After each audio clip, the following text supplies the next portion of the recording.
After nearly 12 years of heightened airport security, relief may be here. It could mean keeping your shoes on and your laptop inside your luggage.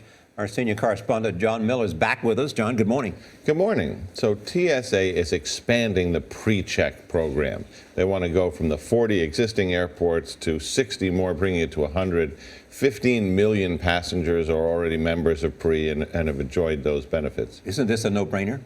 Well, it is and it isn't. Some would argue, wait a minute, we're about to launch an attack on Syria. This is a time of heightened security. Why would you lower the bar on airport security where that has continued to be the place where terrorists want to target?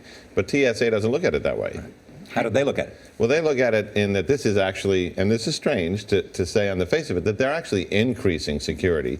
They say using this assembly line approach where you treat everybody the same, you take a passenger who's traveling 52 times a year, are you going to put them through the same paces as someone else?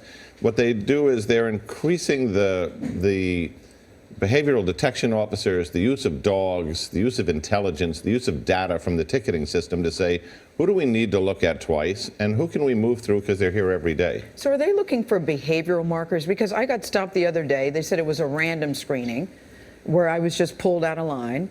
And I said, why did you pick me?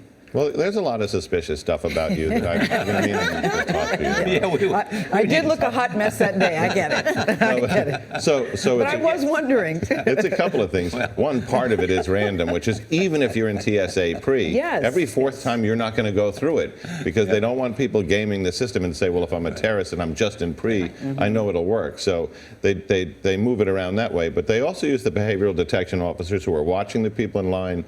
They use the vapor wake dogs that are smelling for prohibited things and explosives. And they try to make the system as unpredictable as possible. How do you become part of TSA PreCheck?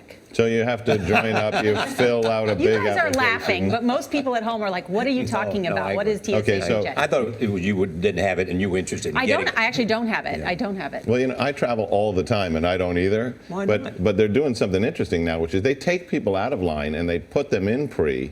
If the behavioral detection officers and others say the lines are backing up, we can move more people through faster here, and I've been watching this group and they're all okay. But you have to go through an application process. It helps a lot if you're in your airline's frequent flyer program because most of that data is already on file.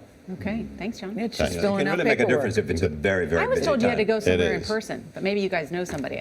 Well, even then, you can Oh, go that's somewhere. global It's entry. worth doing it. Okay. I can make a couple of calls for you. Okay, thank you. Yeah, exactly. It's All right. arranged. Stick around right after Don't this take it segment. personally when they pulled you out of the line. No, I was kind of wondering. Thank you, John.